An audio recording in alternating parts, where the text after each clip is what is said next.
dhalinyaro kusoo dhawaada channelkeena Crypto Somali. Hore waxaan u sameynay taxane kooban kaasoo ku saabsan basics-ka Python. Arday badanina waxay soo codsadeen inaan si wadno taxanahaasi.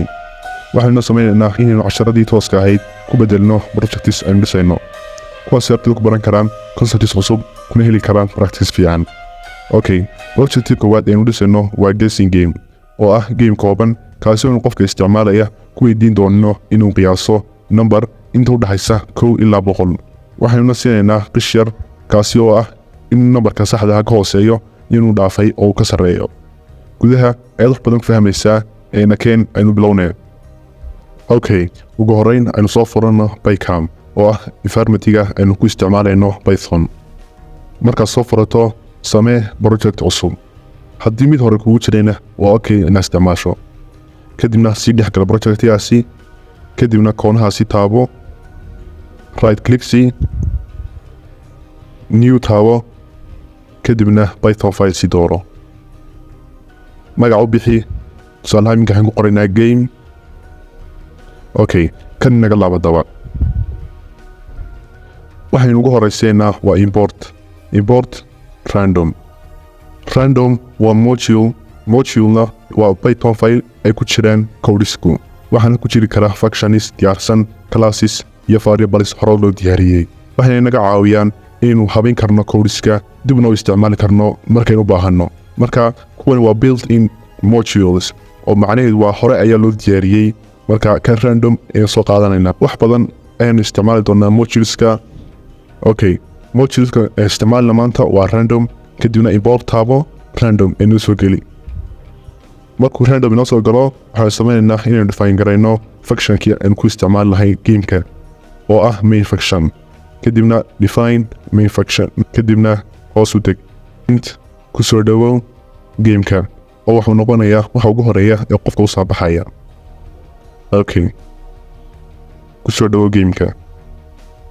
kadibna halka waxaan ku qeexaynaa variable lagu magacaabayo numberka saxda. numberka saxda ah waa numberka la rabo inuu qofku doorto.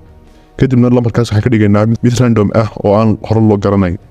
a oo ah meeshuu ka bilaamayo ilaa iyo 100. kadibna waxaan sameynaa isku dayga oo ah inta jeer ee qofku isku dayayo. kadibna waxaan sidoo kale ku xidhaynaa in qofka gameka laga joojiyo markuu gaadho 5 isku day markuu gaadho. Okay, dadna waxaan odhanaynaa variable cusub isku dayga ugu sareeya equal 5 times oo 5 jeer. inta doonto ka dhigan kartaa, waxaad ka dhigi kartaa 10, laakiin 5 ayaan kusoo koobaynaa iminka. kadibna waxaan odhanaynaa while isku dayga uu ka yar yahay isku dayga ugu sareeya, oo macnaheedu yahay ilaa iyo inta isku daygu waanu 5 gaadhin waxa dhacaya oo ah in gamekii la sii wado. kadibna waxaan odhanaynaa try. kadibna waxaan sameynaa meeshii uu qofku ku qori lahaa numberka ee uu dooranayo. kadibna waxaan odhanaynaa qiyaas variablekaas ee lagu kaydinayaa numberka uu qofku qorayo. kadib integer ayaan sameynaa oo waxaan rabnaa waa inuu number geliyo. kadib input isku day numberka saxda ah inta u dhaxaysa 1 ilaa 100. intaas ma isla fahanay? qofku wuxuu gelinayaa number inta u dhaxaysa 100 ayuu ka dooranayaa. Okay, kadib markuu number doorto waxaan sameynaa inaynu isku daygii aynu ku darno hal number ku darno oo markasta uu sameeyo doorasho oo number geliyo isku daygiina waa in hal mid ku kordhaa oo uu u sii dhawaadaa 5 u sii dhawaadaa. kadibna waxaan odhanaynaa if haddii qiyaasta oo ah numberka uu qofku geliyey ay ka yar tahay numberka saxda ee randomka aan ku soo saarnay aan ku soo dooranay randomka, hadduu ka yar yahay waxaad soo odhanaysaa waad ka hooseysaa numberkii saxda ahaa. isku day mar labaad si ay qofku ugu sheegno in numberkii saxda ahaa uu ka hooseeyo oo aanu weli gaadhin oo uu doortay numberkii ka yar. Okay, isku day mar kale. kadibna waxaan odhanaynaa elif haddii kale oo qiyaastu ay ka weyn tahay numberka saxda ahaa. qofku numberku qiyaasay haddii ka weyn tahay numberkii saxda waxaan odhanaynaa waad ka sareysaa numberkii saxda ahaa. isku day mar kale si ay qofku ugu sheegno in numberkii saxda ahaa uu dhaafay. else haddii kale oo ay dhacdo in labadii number isla ekaadaan waxaan odhanaynaa format string. kadibna waxaan odhanaynaa hambalyo waxaad numberkii saxda ku heshay isku daygii kadib halkan waxaan soo gelinaa inta jeer uu qofku isku dayay hadda tusaale markii rangarayno ayaad arkaysaa kadibna ayaan joojino oo break aan taabano si aan joojino haddii intaas dhamaato waan joojinaynaa koodhka kadib halkan waxaan samaynaynaa accept value error oo haddii aynu kan ka tagno waxaa dhacaysa qofka haddii uu geliyo xaraf oo kale oo aan number ahayn inuu error soo saaro oo applicationka iska xidho laakiin markaynu ku darno value error waxaanu samayn karnaa inaynu qofka ku nidhaahno faldan dooro number dooro oo aanu dooran xaraf laakiin haddii kale wuxuu qofka u soo saaraya error kaasoo ka dhigaysa inaan qofka si isticmaali karin laakiin iminka si degan aynu u odhanaynaa faldan geli number okay haddaba halkan waxay samaynaa haddii iskudaygu ula mid noqdo iskudaygu u sareeya oo qofku isku dayo 5 jeer inaynu ka joojino geemkii aanu idhaahno waad guuldaraysatay kadib waxaan soo daawacaynaa format string waan ka xunnahay maad helin nambarkii saxda ahaa kadib qofka geemkii waa laga joojinaya kadibna waxaan samaynaa in qofka usoo sheegno nambarka saxda waxa uu ahaa kadib waxaan odhanaynaa nambarka saxda waxa uu ahaa halkaasaan soo gelaynaa nambarka saxda ahaa ee aan random kusoo saarnay just geemka waa intaa kadib aan soo xidhno functionkii aanu bilownay ee main ahaa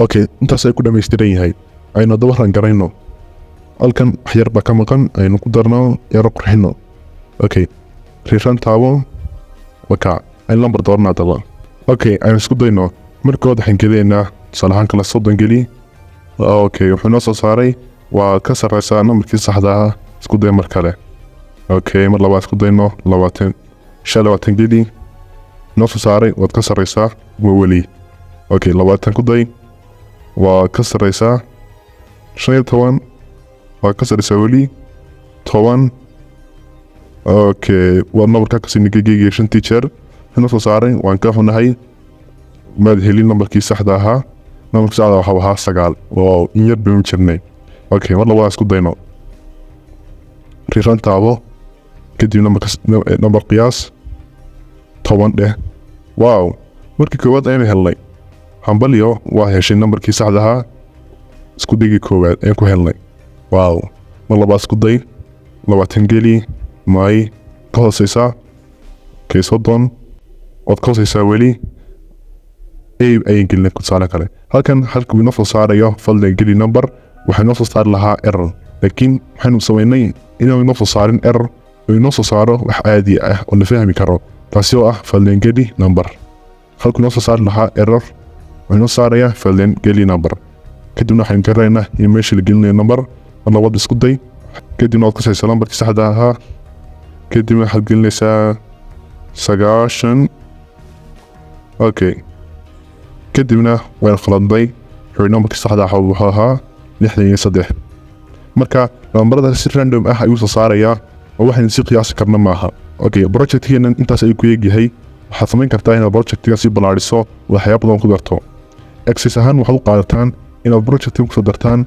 hal featurekaasi oo ah in qofku dib u ciyaari karo oo replay option ah in qofku dib u geli karo geemka oo replay samayn karo markuu guuldaraysto featurekaas ku soo dara waxaad nagu soo gudbin kartaan telegramkeena linkiga waxa uu yaalaa descriptionka inaad fahanteen ayaan rajeynaya dhalinyaro muuqaalka like saar lana wadaag asxaabtaada mahadsanid